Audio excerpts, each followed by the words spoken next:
messieurs, bonsoir. Heureuse de vous retrouver pour un autre rendez-vous du savoir. Nous sommes face à l'actualité ce soir.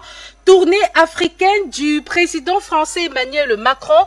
Les langues ne cessent de se délier. Et bien sûr, les autorités maliennes ne sont pas restées de marbre. Les réactions se multiplient. Le gouvernement malien a dénoncé avec la dernière rigueur, ou alors avec la dernière énergie, les propos, je cite, diffamatoires et haineux du président français Emmanuel Macron, l'exigeant d'abandonner définitivement sa posture néocoloniale, paternaliste, mais également condescendante à l'endroit du Mali.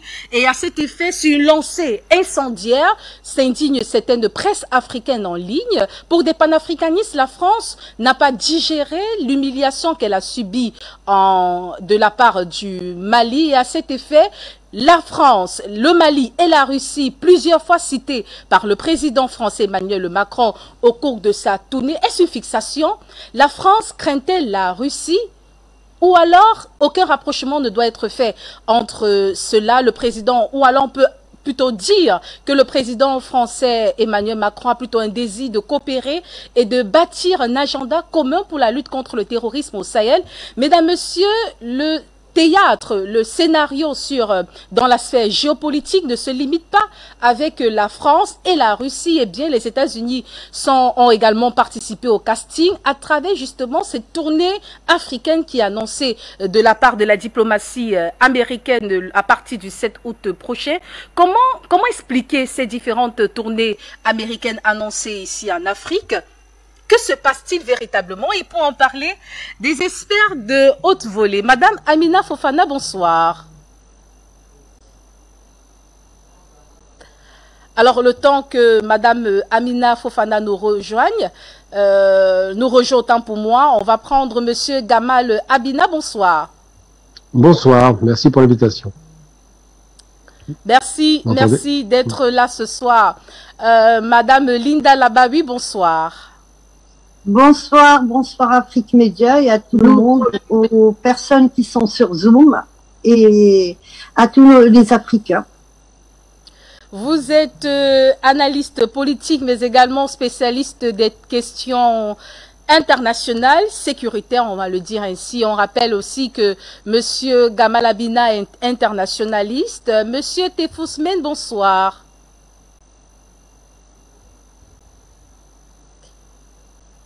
Bonsoir Céleste, merci.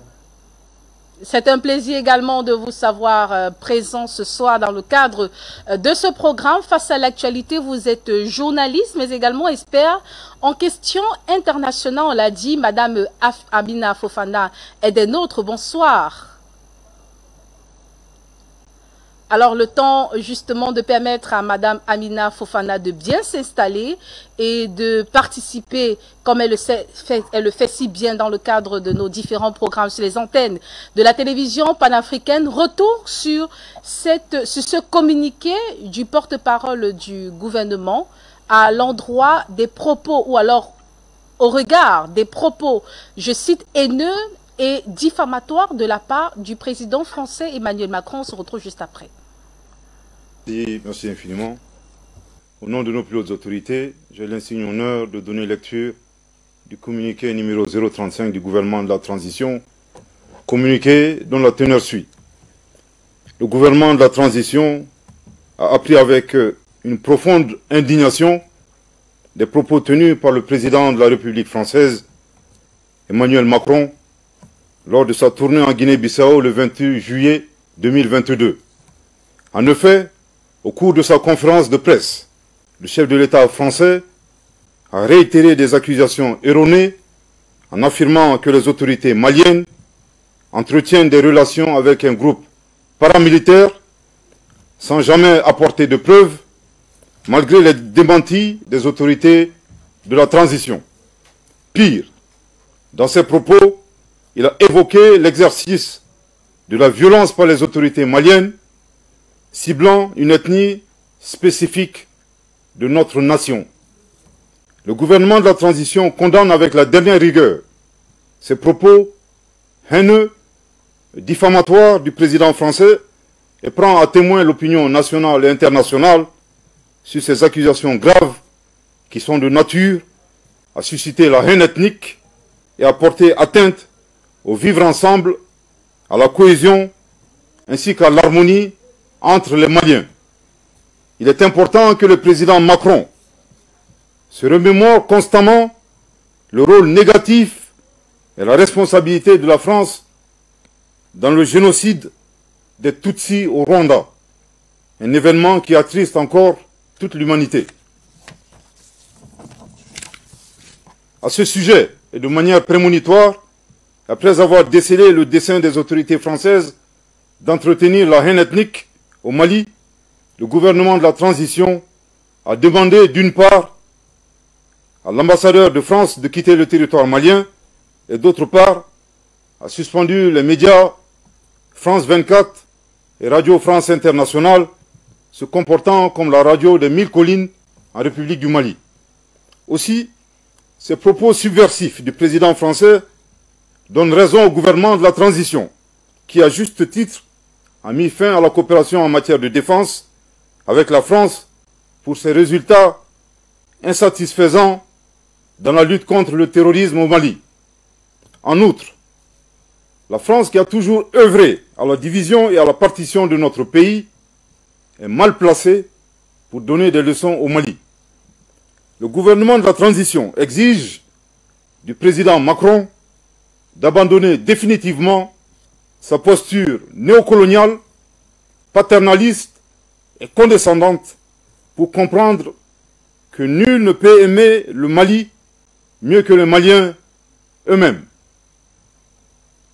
Je répète, le gouvernement de la transition exige du président Macron d'abandonner définitivement sa posture néocoloniale, paternaliste et condescendante pour comprendre que nul ne peut aimer le Mali mieux que les Maliens eux-mêmes. Je répète pour une dernière fois, le gouvernement de la transition exige du président Macron d'abandonner définitivement sa posture néocoloniale, paternaliste et condescendante pour comprendre que nul ne peut aimer le Mali mieux que les Maliens eux-mêmes. Le gouvernement de la transition rappelle que le Mali, foyer des grands empires en Afrique de l'Ouest, berceau d'une civilisation multiséculaire et pays de tolérance, repose sur sa diversité ethno-culturelle, la bonne cohésion sociale entre toutes les ethnies et les communautés qui le composent. Force est de reconnaître que ces dernières années, le tissu social a été dégradé à cause des conflits communautaires qui sont instrumentalisés par des groupes terroristes et leurs sponsors étatiques étrangers.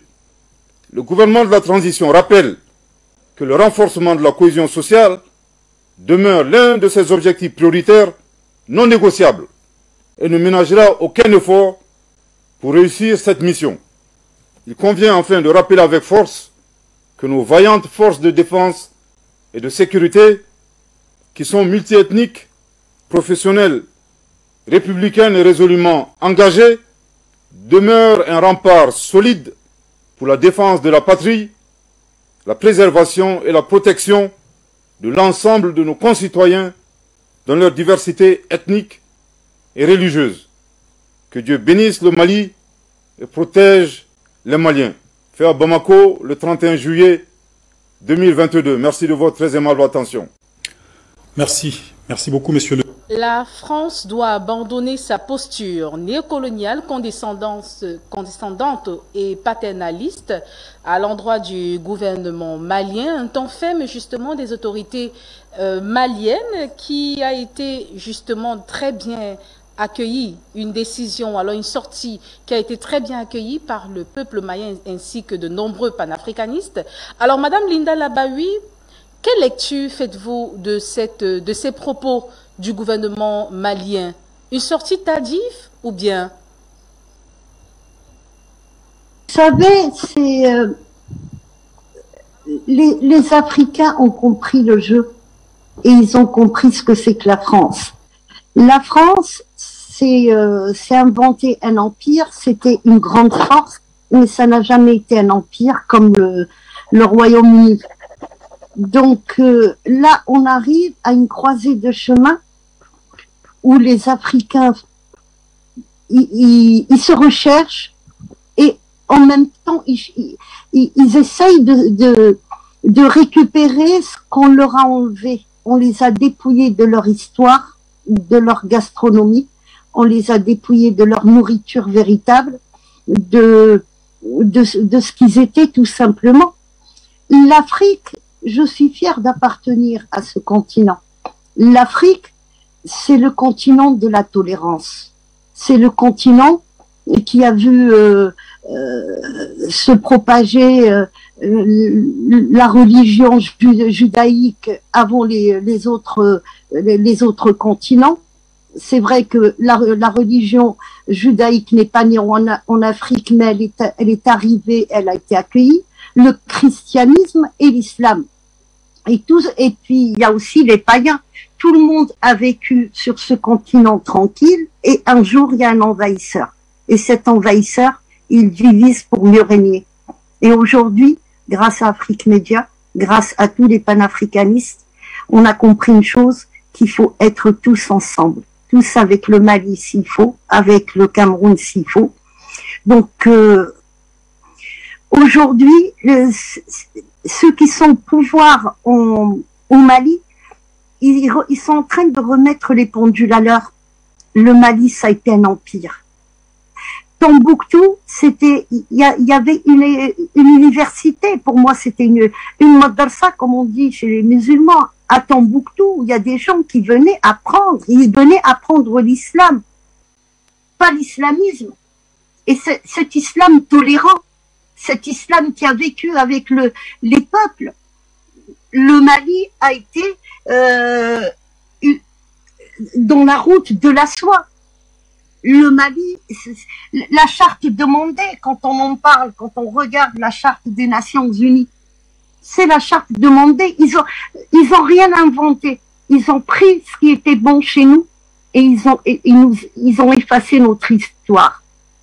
Aujourd'hui, le Mali est en train de récupérer son histoire. Et son histoire sans cet envahisseur. Et c'est là où il y a tous les enjeux. Les Français l'ont compris. Le gouvernement français l'a compris. Et il a compris que les Maliens ne reviendront plus jamais en arrière. C'est un nouveau Mali qui va se construire avec toutes les ethnies qui le constituent, avec toute cette tolérance que nous avons connue sur notre continent. Donc c'est un combat qui est très difficile parce que sans Mali, il n'y a pas l'Afrique de l'Ouest, il n'y a pas le Sahel, et s'il n'y a pas le Sahel pour la France, eh ben, il n'y a plus la France qui a été grande, il n'y a plus les richesses africaines. Et le combat, c'est ça, c'est le mal contre le bien. Alors, Monsieur Gamal Abina, une sortie, on va le dire, ce communiqué du gouvernement malien reconforte le peuple malien ainsi que de nombreux panafricanistes sur les différentes sorties ou alors les différents propos émis par le président français Emmanuel Macron lors de sa tournée. Quelle appréciation en faites-vous? Je pense que ce que dit le gouvernement malien est très intéressant dans la mesure où c'est pas le pays le plus fort de la région, militairement, qu'il vient de nouer une alliance stratégique importante avec la Russie et certainement avec la Chine derrière, mais surtout qu'il fait des rappels historiques que beaucoup de chefs d'État africains ont volontairement eu tendance à oublier, pour des raisons de lâcheté ou simplement de corruption, c'est-à-dire que la France corrompait ses dirigeants, ou qu'ils avaient peur tout simplement. Donc ces raisons-là ont conduit à ce qu'ils ne parlent pas. Le Mali a décidé de relever la tête, il sait qu'il a un parapluie pour partie russe, donc c'est pas rien, mais surtout il rappelle quelques faits évidents, à savoir la condescendance, le néocolonialisme, tous ces concepts. Alors ce qui est intéressant aussi, c'est qu'on se rend bien compte que Macron court après la Russie, puisqu'il va en même temps que Sergueï Lavrov rendre visite dans les régions qu'il croit être encore sous influence. Il n'a pas été bien reçu en vérité par tous les chefs africains où il est allé. Il s'est rendu dans des conditions un peu difficiles, il sent bien qu'il y a une désaffection. Et en même temps, Macron, en restant bien objectif, n'est pas le pire des chefs d'État français sur l'international. C'est-à-dire qu'il a cette posture qu'il doit endosser de chef d'État d'un ancien empire colonial qui n'existe plus. Mais de l'autre côté, il n'est pas arc-bouté sur cela. Ce qui l'intéresse, c'est surtout les questions économiques. C'est-à-dire qu'il cherche à sécuriser ses approvisionnements.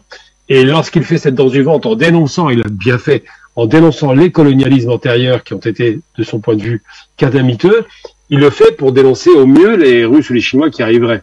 Alors c'est stratégique, c'est une façon de dire à la fois chiolette et en même temps je veux me débarrasser de mes adversaires, mais c'est bien une concurrence économique qui est en place puisqu'on voit bien que la plupart des dirigeants occidentaux, particulièrement Macron l'a vu, Erdogan pour ce qui concerne l'Orient, mais surtout Blinken, que je dirais blind, parce qu'il est complètement aveugle de la réalité, Blinken, se précipitent en Afrique et non pas en Asie pour faire la tournée des popotes et pour essayer d'avoir des alliances. Ils se rendent bien compte que l'enjeu géopolitique et géoéconomique, c'est l'Afrique. Et donc, de ce point de vue-là, ils ont décidé de fondre littéralement sur l'Afrique pour essayer d'influencer. Alors, il va de soi que dans le discours du responsable malien, il a fait un rappel qui est quand même le principal rappel plus intéressant, c'est que la coopération militaire avec la France est rompue, la coopération évidemment diplomatique n'existe plus puisqu'il y a un renvoi d'ambassadeur, mais surtout que la coopération militaire n'a rien donné. Ça a été un échec total. Et c'est ce que reprochent principalement les dirigeants maliens aux Français. C'est d'avoir promis d'éradiquer les mouvements terroristes et séparatistes du Nord du Mali, et que finalement, non seulement ils n'ont pas été éradiqués, mais ils ont été canalisés et encore plus actifs que jamais. On a encore une opération qui s'est tenue il y a 2 jours où 10 soldats maliens ont été tués. Donc beaucoup d'opérations de contre-offensive. Donc on voit bien qu'on arrive à un tournant stratégique décisif, et les Français passent effectivement pour des donneurs de leçons qui n'ont pas tenu leur parole. Donc Macron, lorsqu'il arrive au Mali, enfin il n'arrive pas au Mali, mais lorsqu'il arrive en Afrique plutôt, pour dénoncer l'influence russe en Afrique, particulièrement au Mali, pour prétendre qu'il y aurait une espèce de mythique force armée indépendante de l'État russe qui s'appellerait Wagner, ce qui est encore une fabrication de l'État, enfin de l'Occident. Il fait cela parce qu'il se sent en perte de vitesse. Alors il arrive avec tout un tas de discours extrêmement maladroits, il arrive avec des postures très maladroites aussi, il dit beaucoup de choses et beaucoup de bêtises, il dit des vérités sur la question coloniale passée, mais il considère aujourd'hui que la posture néocoloniale n'existe plus. C'est là qu'il y a un problème. C'est-à-dire que ce rapport paternaliste, et ça a été souligné d'ailleurs par ce responsable politique, enfin militaire, de la France vis-à-vis du Mali, il l'a répété 3 fois quand même, ça a du sens. Ce rapport paternaliste dit beaucoup de choses et commence à vraiment poser problème à l'Afrique au sens large du terme. Alors moi je ne dis pas l'Afrique parce que ça ne veut rien dire, je dis les Afriques. Les Afriques sont aussi diverses que variées, aussi riches que pauvres, mais surtout aussi communes dans leur passé par rapport à la colonisation barbare anglo-française, espagnole et portugaise. Et puis hollandaise ou allemande pour un certain temps. Donc aujourd'hui, on doit penser que Macron est en perte de vitesse, qu'il y va pour sauver ce qu'il reste à sauver de cette influence coloniale, et que, évidemment, indépendamment de Macron, nous avons aussi d'autres chefs d'État occidentaux qui vont faire le voyage. Je vois bien les Allemands refaire un voyage. Ils multiplient les sorties et les voyages parce que le tournant sera décisif, c'est l'entrée de l'hiver en Europe. Il va falloir se rapprovisionner en gaz et en matières premières. Et là, clairement, le seul moyen pour que la France et le reste de l'Europe s'en sortent, c'est de passer par l'Afrique et de par des alliances qui doivent radicalement changer. C'est la question qui a été posée par ce responsable militaire malien. Il ne veut plus entendre parler de colonisation, ni de néocolonialisme, ni de radio-propagande, comme il a appelé la radio d'Émile Colline, qui rappelle un triste passé. Il ne veut plus de cela, et c'est pour ça qu'ils ont été fermes dans les propos, et que c'est une première en Afrique. Enfin, c'est une première, excepté le discours extraordinaire de Patrice Lumumba, mais là, réellement, c'est une première en Afrique. Ils ont montré qu'ils coupaient le cordon ombilical avec l'ex-puissance coloniale. Merci, Monsieur Gamalabina, pour ce premier jet d'intervention. Alors, Monsieur Issa Diawara, bonsoir. Oui, bonsoir, madame. Bonsoir à vous. Bonsoir à mes copanélistes. Bonsoir à tous ceux qui suivent Afrique Média. C'est un plaisir renouvelé de vous savoir présent sur les antennes de la télévision panafricaine. Le temps de vous permettre voilà, de bien vous installer. On va aller avec Monsieur Tefous-Men. La France... Plusieurs fois, le président français a plusieurs fois cité la Russie et le Mali lors de ses différentes prises de parole au cours de sa tournée africaine. Est-ce une fixation selon vous, Monsieur Tefous-Men? Monsieur Tefous-Men, vous avez la parole. Activez votre micro, s'il vous plaît. Activez votre micro. Voilà, nous vous recevons. Est-ce que vous m'entendez? Nous vous recevons. Très bien, merci. Très bien. Donc, le torchon brûle entre le Mali et la France pour les raisons qu'on connaît, donc l'utilité de revenir dessus. La France, il est vrai qu'elle a du mal à digérer ce qui lui est arrivé par rapport donc, à son éviction du Mali. Elle est rentrée par la grande porte, on se rappelle, en 2012, pour chasser les djihadistes du Mali. On se rappelle même de l'engouement que ça a suscité par rapport à la population qui était quand même brimée par les djihadistes, et qui fait que, c'est-à-dire à long terme, cette, si vous voulez, intrusion française s'est avérée catastrophique au plan politique, militaire, politique et économique. Et c'est ça qui a fait qu'il y a eu des tensions, que ça s'est exacerbé de manière phénoménale. Et puis, il y a eu donc le mouvement des officiers qui ont donc repris le contrôle du Mali. Je ne sais pas si vous m'entendez, madame, parce que j'ai pas d'écho. Je vous reçois. Très bien. Donc, les militaires maliens ont essayé donc de rattraper les choses, ce qui est en train de se passer actuellement. Et il y a totalement donc une indépendance vis-à-vis de la France, et ils sont en train justement de couper le cordon ombilical, ce qui est un acquis politique, parce que les Maliens, comparés aux autres Africains, ils ont quand même acquis une maturité politique qui leur a permis, de s'émanciper de cette tutelle. Et on le voit maintenant sur le terrain.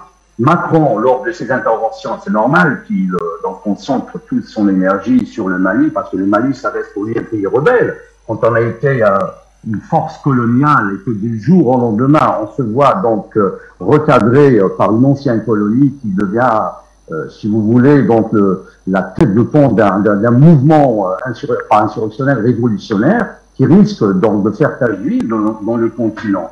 Donc Macron, il est vrai qu'il essaie avec l'énergie du désespoir de rattraper les choses, il essaie de sauver les mœurs de ce qui reste, mais malheureusement, Macron a oublié donc le nouvel ordre international est en train de s'installer au fur et à mesure, et que les dés sont déjà jetés, et qu'il est quasiment donc impossible de rattraper les choses, et que, ma foi, la politique internationale donc a cicatrices, et ces cicatrices-là sont donc du côté beaucoup plus, on va dire, du côté russe et malien, qui sont en train carrément d'évincer la France du continent. Et c'est ça qui fait que la France aujourd'hui a du mal à digérer, si vous voulez, cet échec. C'est un échec patent, on peut parler d'échec, parce que les Français, sur ce plan-là, n'ont pas réussi, par exemple, leur pari déjà sécuritaire. Et c'est ça qui fait que les Maliens en ont eu marre, ils ont fait appel peut-être officieusement aux Russes, mais c'est en train de s'opérer. C'est ça qui fait que maintenant les Maliens ont plus ou moins le vent en poupe. Ils essayent donc de montrer au reste des Africains que à eux seuls, ils peuvent se défendre s'ils s'ils nouent des relations stratégiques avec des pays puissants, ou que ce soit la Russie ou la Chine, en l'occurrence. Et c'est ça qui fait que maintenant, les Maliens ont compris le jeu des influences, le jeu géostratégique de toutes les puissances mondiales impliquées dans ce qu'on appelle dans cette bataille géopolitique qui est en train de s'opérer. Il y a des ramifications un peu partout, au Moyen-Orient, en Ukraine par exemple, et tout ça s'inscrit dans le même cadre. Et c'est ça qui fait que Blinken prévoit lui aussi de se déplacer donc dans des pays qui lui sont alliés pour justement contrer, si vous voulez, cette influence chinoise et russe. Merci pour cette intervention, cette première intervention. Alors, Monsieur Issa Diawara, alors, la France craint-elle la Russie selon vous? Pardon, madame, selon vous, est-ce que la France craint la Russie? Ceci au regard des multiples citations faites par le président français au cours de sa tournée. Il a plusieurs fois évoqué la France. On prend le cas, par exemple, lors de la conférence conjointe entre le président français et le président camerounais. Il a souligné qu'il existe deux présences russes en Afrique. Il a parlé de la diplomatie russe, mais également de la milice Wagner. Pourquoi cette emphase, cette insistance sur la Russie? Est-ce qu'on peut dire que la France craint la Russie? Ou alors c'est le contraire?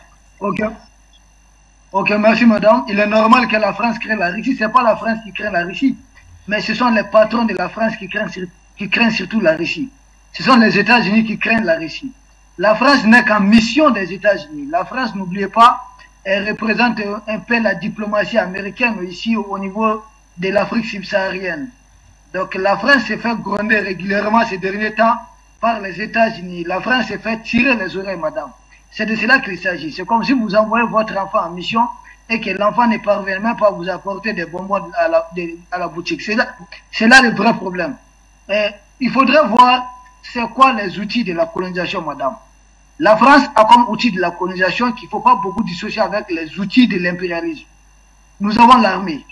Elle fait tout pour avoir la main mise sur votre système de défense, votre appareil de défense. Là, le Mali est en train de s'affranchir de cela. Il y a ensuite le choix de votre système de gouvernance politique. Depuis l'élaboration même de la Constitution, la France exige à ce que chaque État africain, sous la domination occidentale, s'étaille une Constitution à la mesure de la France, de sorte que la France puisse contrôler à la fois le président et l'opposition. Et ensuite, vous avez d'autres moyens de pression que la France a tout autour contre un président qui est en place. Pour vous, vous élisez votre président, mais en réalité, il travaille pour eux. Et ensuite, il y a la monnaie. Et là, le Mali, je crois, le Mali doit travailler dans ce sens. Et la Russie, c'est là que la France a peur de la Russie. Puisque la Russie propose aux États africains de commercer directement à partir des monnaies locales. La France ne va jamais proposer cela. Nous sommes encore en train d'utiliser une monnaie coloniale que la France a mise sur pied. Donc la Russie propose par contre de commercer avec les monnaies locales d'Afrique. C'est une façon d'inciter les Africains à se passer du franc CFA. Ça fait mal à la France évidemment, parce que le portefeuille c'est 430 milliards d'euros. C'est ce que la France va faire. Ensuite, vous allez voir qu'il y a d'autres moyens de pression tels que les médias. Les médias sont des moyens de pression constants de la France sur l'Afrique. Le Mali vient de s'en débarrasser. Il y a d'autres outils encore qui viennent, des outils de la colonisation. Vous avez l'IMO aujourd'hui, vous avez la CEDEAO, vous avez l'Union africaine, vous avez l'ONU. Il y a d'autres encore, madame. Il y a des ONG des droits de l'homme, Amnesty International. La liste est longue. Le Mali a rempli avec beaucoup de ces outils. Pourquoi la France a peur de la Russie? Bien sûr, la France a peur de la Russie parce que la Russie propose l'indépendance réelle à l'Afrique. La Russie propose d'être un support d'émergence des Africains, un pilier, un support sur lequel les Africains peuvent s'appuyer pour acquérir leur indépendance. Et si nous continuons réellement avec les risques, nous pouvons même obtenir un droit de vie.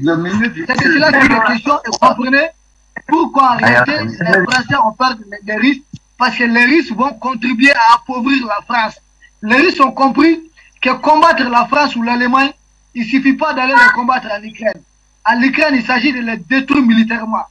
D'ailleurs, les experts militaires disent que l'Occident a dépassé presque beaucoup de leurs réserves d'armes au niveau de l'Ukraine. La Russie est en train de les casser là-bas. Il faut les détruire économiquement à partir de l'Afrique. Puisque l'Europe est pauvre en matières premières. L'Europe a besoin des matières premières de l'Afrique. Et là, la Russie propose un partenariat fiable, un partenariat gagnant-gagnant avec les Africains. Ce qui n'arrange pas la France. Puisque la France a atteint un niveau où seulement l'exploitation de l'Afrique ne peut que l'arranger. Donc évidemment, la France a peur de la Russie. Non seulement la France, mais les États-Unis, c'est le bloc occidental dans son ensemble, en réalité, qui a peur de la Russie. Merci.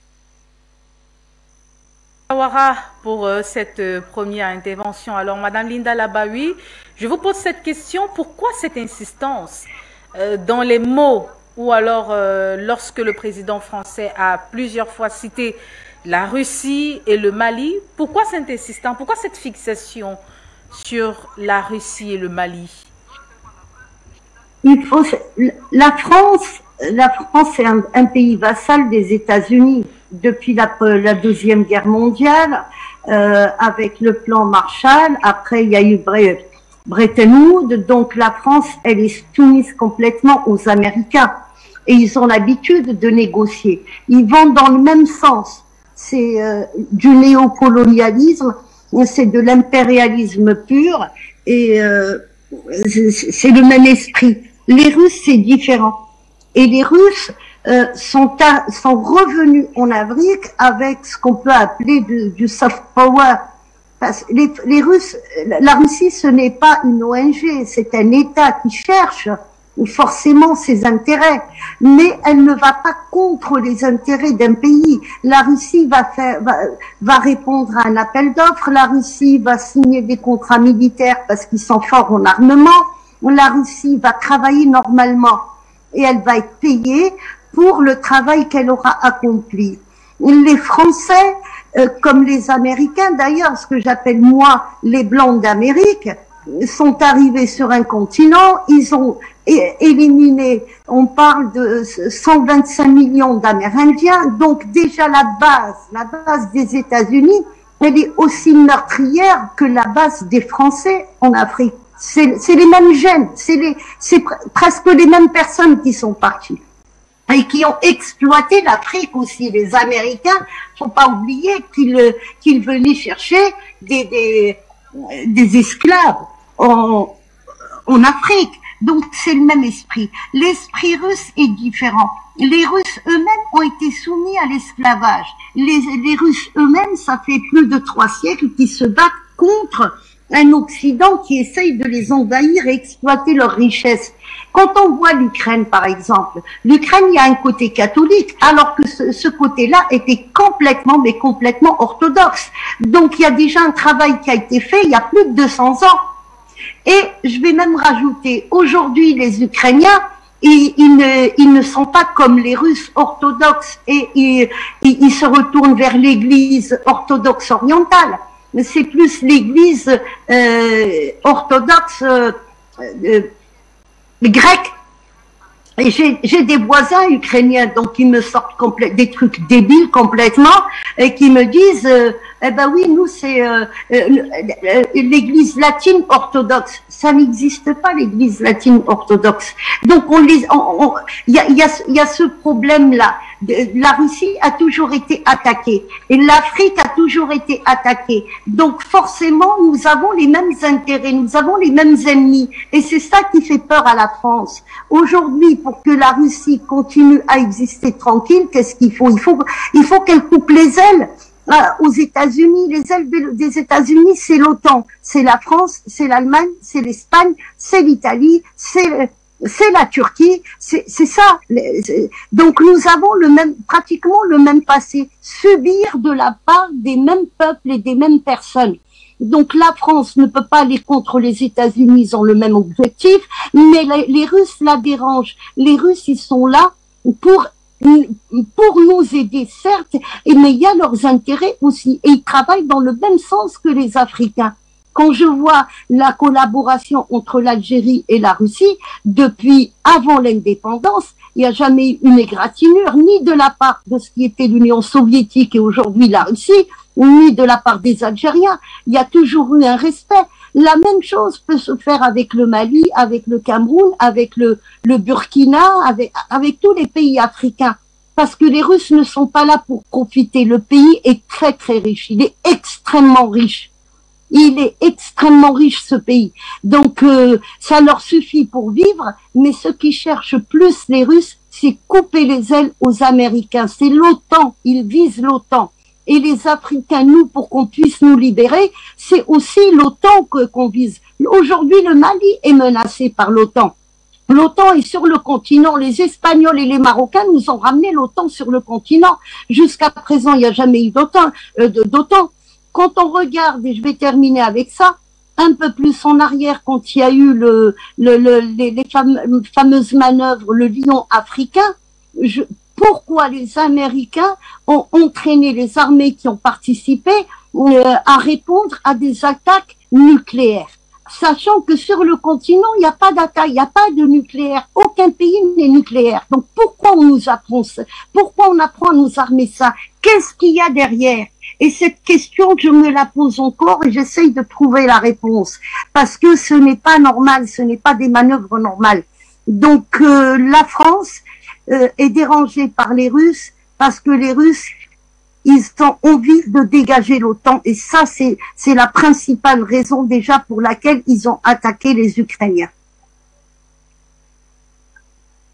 Alors, Monsieur Tefosmen, pour des panafricanistes, la France, le président Macron n'a pas accepté l'humiliation dont la France a subi au Mali. Partagez-vous cet avis ou alors vous ramez en contre-courant? Bien sûr, je partage cet avis. Vous savez, les pays occidentaux, ils sont atteints d'un syndrome de supériorité civilisationnelle. Et quand ça vient d'un pays comme le Mali, un petit pays qui a été donc colonisé par la France, il est donc, je vais dire, normal qu'un pays autrefois, on va dire, puissant, s'indigne, si vous voulez, de la position malienne qui aujourd'hui tient tête à la France. Et il est vrai que quand ça vient d'un pays qu'on croit, parce qu'il y a quand même, si vous voulez, la France sous-estime le Mali. Mais les Africains d'aujourd'hui, comme je le dis dans toutes mes interventions sur votre antenne, les Africains ont acquis une maturité politique que les Européens ont malheureusement pas compris encore. Et c'est ça qui fait que maintenant le monde bouge. Et ce monde est en train de bouger tellement vite que les Européens sont dépassés par les événements. Et quand on voit les réactions un peu aléatoires des Français, par exemple Macron, lors de ses interventions un peu inopinées, parce que là on voit bien qu'il y a, si vous voulez, une obsession française par rapport à ce qui s'est passé au Mali. Et la France a vraiment peur de la réaction des autres pays, même si le président implicitement ou directement, s'il a rassuré comme quoi il s'aligne sa position ne serait-ce que par rapport à l'Ukraine, ça reste quand même conditionné par la fourniture des armes. Comme quoi les Africains ont compris le jeu des influences, ils ont compris qu'il fallait donc agir avec les Africains avec un esprit de gagnant-gagnant et pas d'un colonisateur face à un colonisé. Ces temps sont révolus. Les Français n'ont toujours pas compris. Et aujourd'hui, ce qui est encore dramatique pour les Français, enfin, je parle du gouvernement de Macron, ce qui est dramatique, c'est qu'ils sont dépassés par les événements. Ils n'ont pas compris que le jeu des influences n'est plus en faveur de la France. La France, maintenant, qu'est-ce que peut représenter la France? Enfin, si vous voulez, le gouvernement actuel de la France, on parle de la gauche. Généralement, c'est la gauche qui a été la pire en matière de politique extérieure. Toutes les guerres qui ont été menées depuis la Troisième République française, toutes les guerres qui ont été menées, coloniales surtout, ce qui était dans la lignée de Jules Ferry, un hyper-raciste qui avait donc été le théoricien des colonies, que ce soit africaines ou en Algérie. Et on comprend bien que Macron s'inscrit un peu dans cette, si vous voulez, dans cette lignée. Quand on connaît le côté un peu provocateur de Macron, quand il s'est adressé donc à des médias par rapport à l'Algérie en disant que l'Algérie n'existait pas avant 1830, date de l'occupation française de l'Algérie, c'est quand même une méconnaissance totale, une provocation, on va dire franche. Et l'Algérie a très très bien donc réagi en interdisant à la France donc son espace aérien et donc les données aussi informationnelles. Et la France s'est vue donc carrément, parce que là c'est des erreurs stratégiques, on peut pas parler d'un impair en politique, il y a que des erreurs ou si vous voulez des tactiques qui apportent. Ce qui n'a pas été le cas de Macron. Macron, il fait des bourdes. Il est en train de faire des erreur sur erreur, et il est arrivé à ce que les Africains le rejettent. Là. Les Africains maintenant rejettent d'emblée les Français par rapport aux politiques qui sont appliquées avec, si vous voulez, avec condescendance, comme disait donc le porte-parole du gouvernement provisoire malien. Et malheureusement, la France, encore une fois, elle est carrément dépassée par les événements.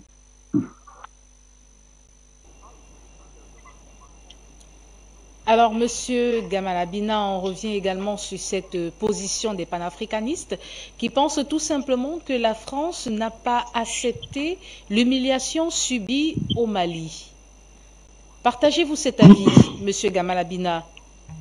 Tout à fait, c'est évident parce que un pays qui a peu de moyens de défense et qui était considéré comme étant une sorte de base arrière de la France dans la région, un pays très grand en surface, c'est pas un petit pays, superficie est quand même considérable. Nettement plus grand que la France, mais au-delà de ça, ce pays-là a relevé la tête et a choisi son partenaire. Ce qui fait peur à la France, c'est qu'il y a eu un précédent. La République centrafricaine a été, grâce à l'intervention russe, sauvegardée. Par contre, je n'aurais pas un tonnerre de louanges sur deux choses. Là, je serais pas trop d'accord avec ce qui a été dit. Je ne dresse pas un semblant russe, en aucun cas. Je tiens à rappeler quand même un passé assez récent, où les Russes, qu'ils soient soviétiques d'ailleurs ou poutiniens, même si aujourd'hui ils nous arrangent, il faut les prendre comme des partenaires qui peuvent nous arranger, ont été extrêmement lâches et lâcheurs vis-à-vis de la Kadhafi par deux fois.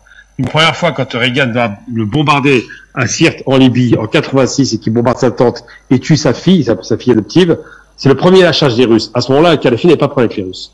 Une seconde fois, lorsqu'ils vont laisser, et on est encore dans l'Union soviétique, c'était Gorbatchev, ils vont lâcher l'Irak à la barbarie américaine, encore une fois, un lâchage des Russes. Donc j'aime beaucoup ce genre d'amis. Qui une troisième fois, en 2003, vont laisser les Américains, alors que Poutine est aux commandes, détruire l'Irak, alors qu'ils avaient juste un geste à faire, ils ne l'ont pas fait. L'amitié des Russes, c'est les intérêts qu'on a bien compris. Et une quatrième fois à nouveau, lorsqu'à nouveau, cette fois-ci, ils vont assassiner Kadhafi en 2011 avec l'intervention militaire de l'OTAN, puisque c'est la première fois que l'OTAN agissait directement en Afrique de façon interarmée. Non, les Russes ne sont pas nos amis. Moi, je suis catégorique. Ce ne sont pas nos ennemis, mais en aucun cas, je prendrai ces gens-là pour des amis. Ce sont des gens qui sont pragmatiques, on doit l'être à notre tour.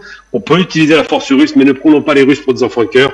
Ils n'ont jamais été des enfants de cœur. Il suffit de voir ce qu'ils ont fait au Liban quand il y avait des attaques. Ils assassinaient systématiquement l'opposition au Liban. Donc c'est ça la Russie. C'est un pays qui n'a pas vocation à être impérialiste, puisqu'elle est déjà un empire par elle-même, puisque la Fédération de Russie est un empire. C'est un empire qui a été très puissant en termes impérial du temps de l'Union soviétique, mais on ne peut pas dire que les Russes sont nos amis de façon aveugle. Ils sont utiles, ils permettent de changer la donne, ils permettent d'apporter avec le concours des Chinois une certaine utilité, mais je dirais plus que la Chine, par rapport à son passé, par rapport au fait qu'elle n'a jamais été colonialiste du tout. Les Chinois n'ont jamais été un empire colonial. L'empire du milieu est resté dans ses frontières alors qu'ils en avaient les capacités. La Chine, je la considère plus comme une alliée que la Russie. La Russie reste quand même l'ancien empire. Et deuxième chose importante, oui, la France est inquiète parce que les Russes ont pris le relais, c'est très bien, hein. Alors, on doit s'en féliciter, mais il ne faut pas que les Africains s'aveuglent. Il faut comprendre que quand vous parlez aux Russes, vous parlez aussi à des concurrents des Français. Quand vous parlez aux Français, vous parlez aussi à des concurrents américains, parce que je rappelle quand même, pour information, que c'est les États-Unis qui ont concouru avec la Russie à la destruction de l'empire colonial anglo-français après la Seconde Guerre mondiale. Ça les arrangeait bien, parce que ce ne sont pas des amis non plus. Ils se détestent cordialement, ils se sont fait la guerre pendant des siècles, mais aujourd'hui, pour des intérêts convergents, effectivement, ils ont tendance à travailler ensemble. Mais si un jour, il n'y a plus ces ennemis en face d'eux, ils se taperont sur la figure comme ils l'ont fait à une certaine époque, et comme ils l'ont fait d'ailleurs récemment avec la crise du Covid, où ils se volaient sur les tarmacs des aéroports quand même des masques. Hein. Donc l'Alliance occidentale, moi, c'est plutôt un mythe. Mais simplement pour dire que concernant effectivement le Mali, le précédent avait déjà existé en Centrafrique, mais ça n'a pas dérangé les Français. Le Mali, c'est plus compliqué parce qu'ils sont juste à côté de leur zone d'approvisionnement du Niger en matière énergétique, parce que c'est vraiment prioritaire, pratiquement vital pour la France, qui dépend à 77 ou 78% de l'énergie nucléaire. Ils ont besoin d'approvisionnement sécurisé effectivement au Niger. Et si le Mali montre la voie au Niger, s'il y a un coup de force au Niger comme au Mali, ça pourrait remettre en question ces collaborations de cet uranium à bas prix, puisque c'est vendu pas cher, et ça pourrait poser problème à la France. Donc c'est ça qui inquiète les Français. C'est cette concurrence en termes d'exemplarité, parce que le Mali a montré un exemple qui est inquiétant. Petit et pays faible à relever la tête. D'autres pays pourraient leur emboîter le pas. Et le premier exemple que je peux donner, ne serait que pour le Cameroun, puisque vous êtes au Cameroun, c'est qu'effectivement Paul Biya, dont on ne connaissait pas foudre de guerre, a choisi comme partenaire d'approvisionnement militaire la Russie. Ça, c'est un signal très fort donné de la part d'un président qui a jamais été vraiment en rupture avec les Français, mais qui aujourd'hui montre quand même un certain signe de rupture. C'est qu'aujourd'hui, l'Afrique et les Africains, au sens large du terme, du nord au sud, est en ouest, commencent à comprendre que le monde bouge et qu'ils doivent accompagner ce mouvement parce que l'Afrique est devenue centrale pour les approvisionnements mondiaux. Monsieur Issa Diawara, lors d'une conférence de presse entre le président français Emmanuel Macron et le président de la Guinée-Bissau, par ailleurs président de la CEDEAO, il a souligné sa volonté et sa disponibilité à coopérer et bâtir un agenda commun pour la lutte contre le terrorisme au Sahel. Alors, selon vous, est-ce l'heure ou encore une utopie? Ou bien y a-t-il des raisons de croire?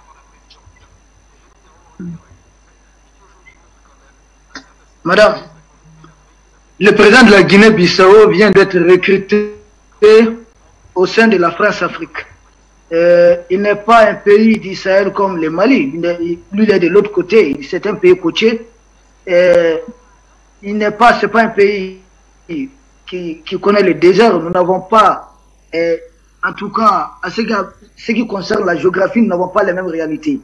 Et lui, il vient d'être recruté. Il est en train, comme mes frères ivoiriens me le disent, Macron est en train de manger son piment avec sa bouche. C'est-à-dire, c'est lui qui est en train de parler en lieu et place d'Emmanuel Macron. Tout son discours considérait que c'est Macron, ce sont les points.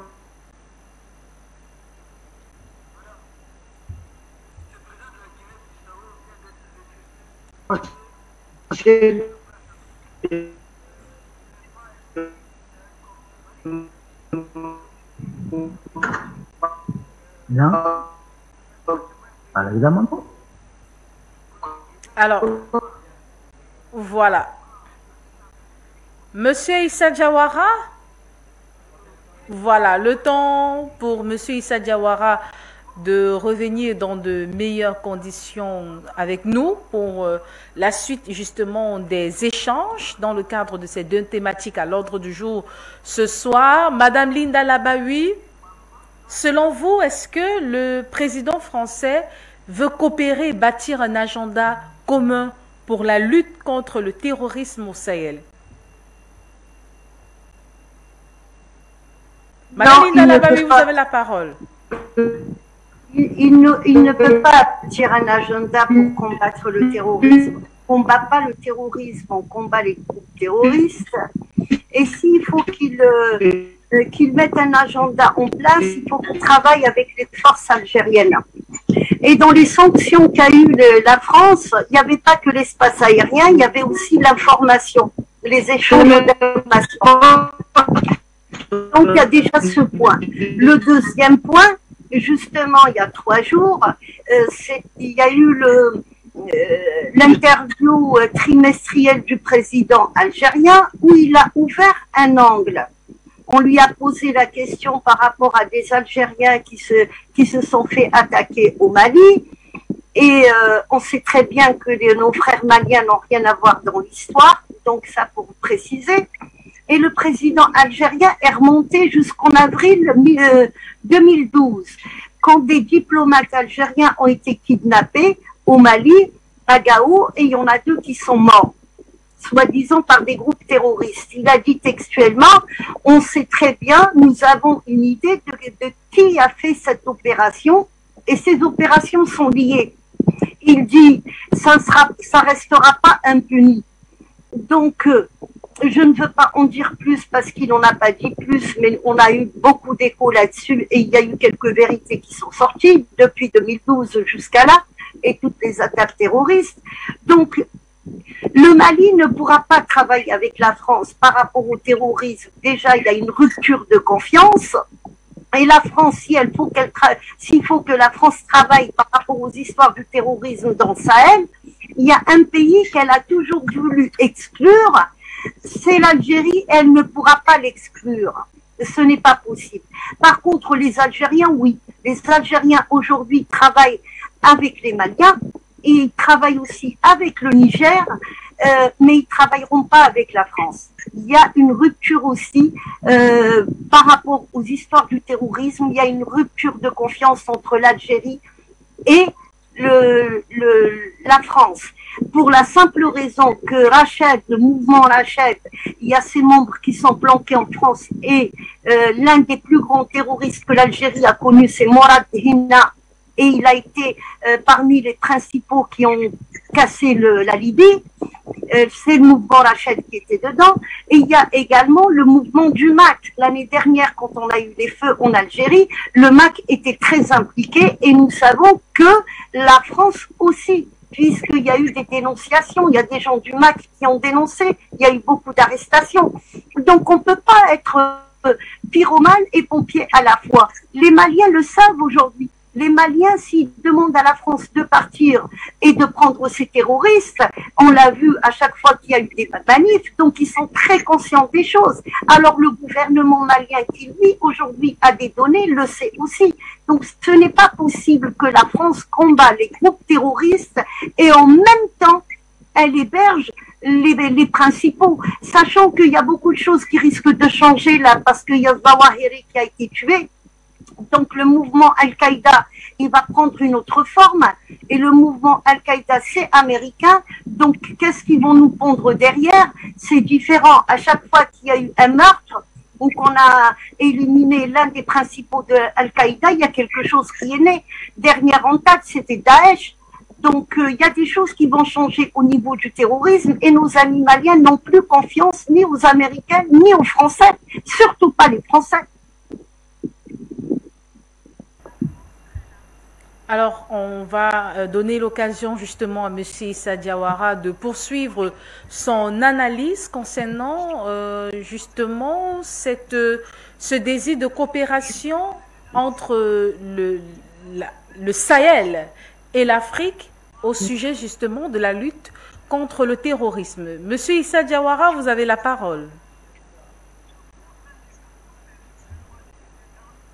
Alors, le temps encore de permettre à M. Issa Diawara de nous rejoindre. On va... M. Tefosmen, alors selon vous, y a-t-il des raisons de croire à cette coopération sollicitée par le président français Emmanuel Macron pour la lutte contre le terrorisme, ou alors c'est tout simplement une utopie?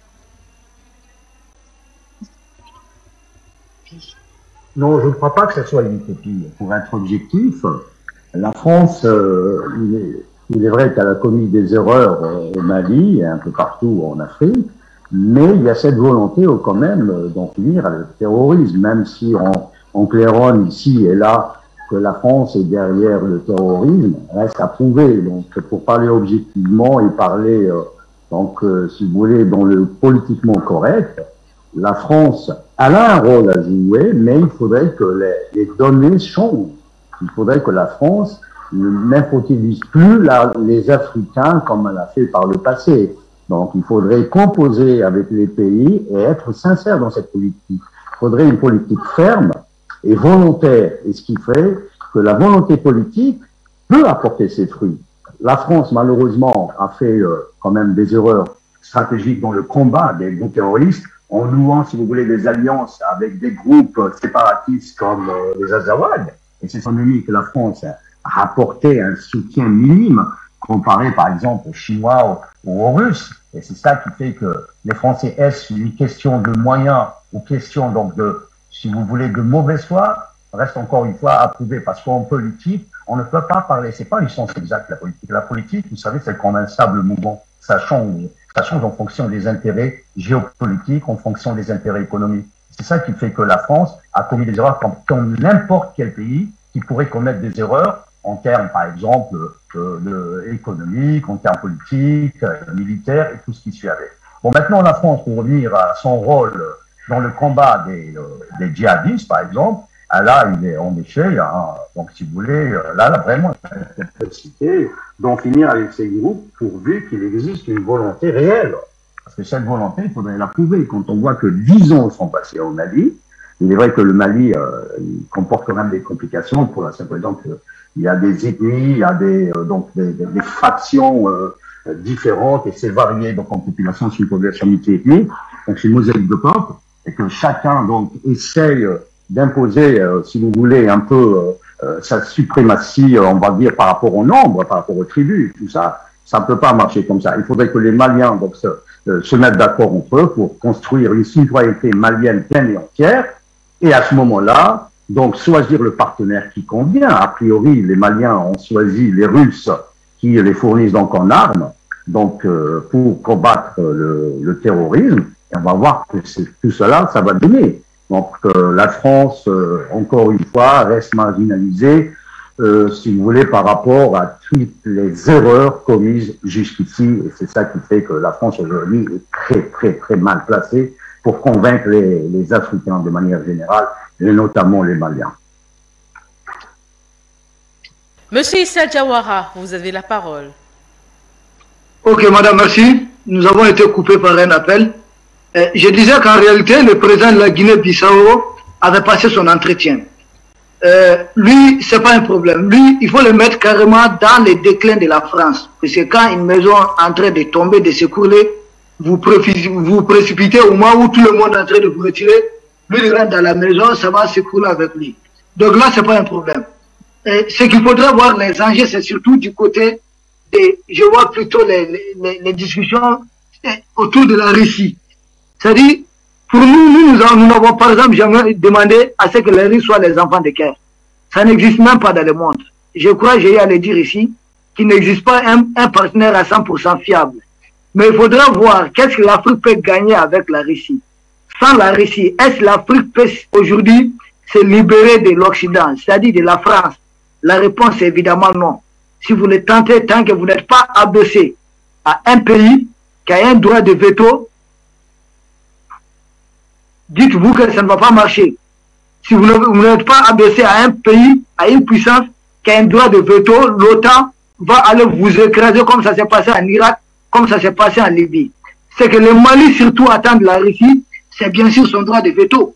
Et la preuve en est que la Russie l'a déjà utilisé à plusieurs reprises pour bloquer des tests contre le Mali.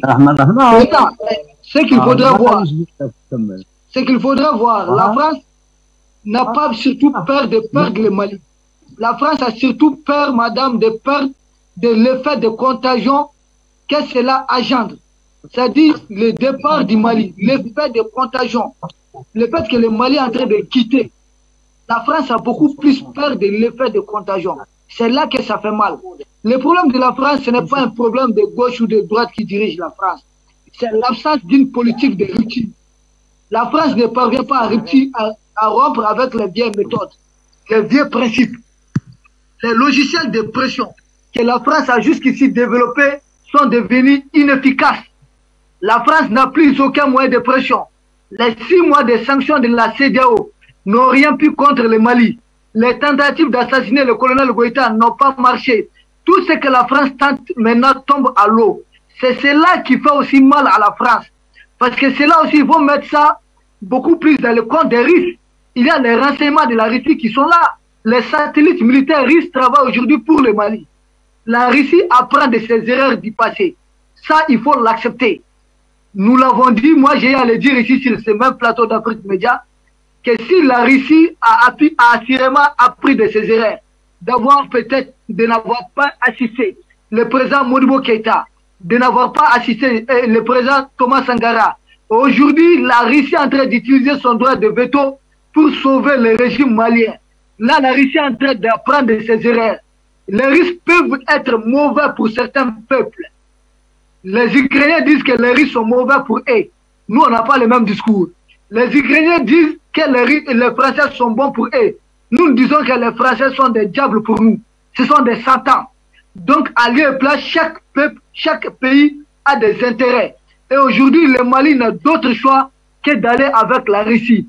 Quel autre partenaire on peut nous proposer qui peut être fiable, qui peut aider le Mali à défier militairement la France et ses valets, notamment la CEDEAO, l'Union africaine et d'autres valets? Madame, ça n'existe pas. Nous n'avons pas d'autre choix que de nous allier à la Russie pour nous libérer de tous ces complots que nous avons en face de nous.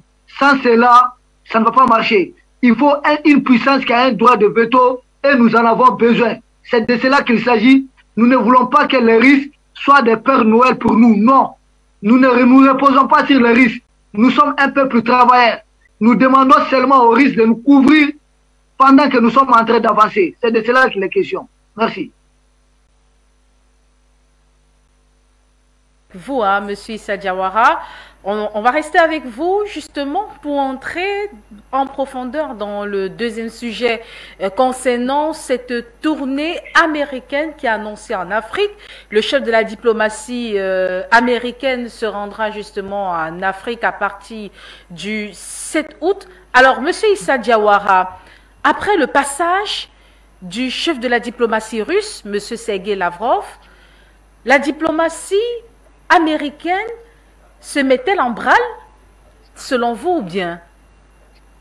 Oui, madame, si la tournée de Macron avait eu un succès, la diplomatie américaine n'allait pas venir en Afrique. En tout cas, pas de cette manière précipitée. Si les Américains viennent, c'est parce que la tournée de Macron a été un fiasco. Ça a été, je sais pas, une raclée ou, je sais pas, une fessée pour le clan occidental. Raison pour laquelle les Américains viennent pour essayer de corriger les tirs. N'oubliez pas, quand vous regardez la tournée des Américains, c'est surtout entre la RD Congo et le Rwanda à ce niveau. Pourquoi ces deux pays appartiennent tous au bloc occidental, mais qui sont en train de se déchirer suivant les intérêts divergents de l'Occident. N'oubliez pas que l'Angleterre s'est retirée de l'Union européenne, tout simplement parce que les Américains ont instrumentalisé les Anglais dans ce sens. Ça veut dire quoi? Au sein du bloc occidental, ce n'est pas un bloc aussi solide comme vous le pensez, comme nous le voyons de loin. N'oubliez pas que les Américains ont volé un marché de sous-marins, en tout cas que les Français avaient de plus de 50 milliards de dollars. Donc les Américains ont détourné ce marché. Donc la RD Congo aujourd'hui est manipulée par l'Union européenne, tandis que le Rwanda est tenu par l'Angleterre et les États-Unis. Donc il y a une confrontation au sein du bloc occidental. Le président congolais manipulé par l'Union européenne, de l'autre côté Kagame est un pion de la Grande-Bretagne et bien sûr des États-Unis. C'est lui qui fait leur boulot, c'est lui qui fait tout leur boulot dans le coin. Donc il faut réconcilier ces deux tendances. C'est l'Occident qui est en train de se réconcilier d'abord par cette tournée américaine. Parce que si ces deux pays ne se réconcilient pas, vu que le peuple congolais est en train de prendre la rue, ça va aboutir à ce que les Maliens ont fait. C'est-à-dire quoi? Le président Tshisekedi sera renversé. Un jeune officier va prendre le pouvoir. Et le jeune officier, avec la fougue de la jeunesse, va tout de suite s'orienter vers un autre partenaire. Sans doute, ça peut être la Russie ou la Chine. Donc, pour éviter cela, il faut anticiper. Les Américains viennent pour concilier les positions, partager encore les intérêts du Congo et du Rwanda. C'est un peu cela. Ensuite, l'autre objectif de la tournée américaine, c'est aussi montrer au risque que les Américains sont présents et que les Américains sont tenus de marquer les pas. Mais est-ce qu'ils vont tenir tête? Pourquoi? Parce que la Russie n'avait pas une forte présence en Afrique. La Russie, c'est la Russie qui est en train de gagner du terrain. La Russie est en train d'émerger. Jusque-là, l'Afrique était chasse gardée des Occidentaux et des Américains. Donc, ce sont eux qui ont beaucoup plus à perdre. La visite de M. Sergei Lavrov au Congo qui était en tout cas un précaré de la France. Mais là, la Russie a mis un pied dans le plat de l'Occident, dans le plat de la France, dans le plat surtout dans le gâteau des Américains. Donc là, ça ne passe pas. L'Occident est en train de rattraper ses erreurs en Afrique. Mais qu'est-ce que l'Occident propose concrètement aux Africains pour ne pas, en tout cas, s'inscrire dans la rupture? Qu'est-ce que l'Occident propose? Je crois rien de concret à part les anciens logiciels. C'est-à-dire quoi? Ils viennent chanter certains chefs d'État africains de pouvoir leur garantir une longévité au pouvoir, de leur garantir le droit de massacrer leurs opposants politiques, de leur garantir le droit de détourner des fonds, de blanchir des fonds et d'aller investir un peu en Occident. L'Occident vient proposer les mêmes logiciels, de pouvoir les protéger en cas de tentative de coup d'État. Mais contrairement à qu'est-ce que la Russie a proposé? La Russie a proposé de reconnaître les monnaies africaines. La Russie a proposé de commercer directement. Vous avez vu la déclaration de l'Ouganda. L'Ouganda propose de commercer directement avec la Russie. Donc la Russie propose un partenaire gagnant-gagnant. Et surtout, la Russie est en train de demander aux Africains de ne pas s'interférer dans sa guerre avec l'Occident. C'est pourquoi l'un des objectifs de la tournée de Macron, c'était bien sûr d'obtenir des déclarations fortes de la part des dirigeants africains et de dénoncer l'opération spéciale russe qui se passe en Ukraine. Et là encore, ça a été un fiasco. Même la tournée américaine, les Africains jusqu'à présent ont refusé, en tout cas, de prendre parti, en tout cas du côté de l'Occident pour condamner ce qui se passe en Ukraine. Bien au contraire, les Africains sont en train de se tenir à distance. C'est là l'un des enjeux de la chose. C'est pourquoi, comprenez, M. Ambalo, il est le seul à condamner ce qui se passe. Je crois qu'il sera le seul à assumer les conséquences.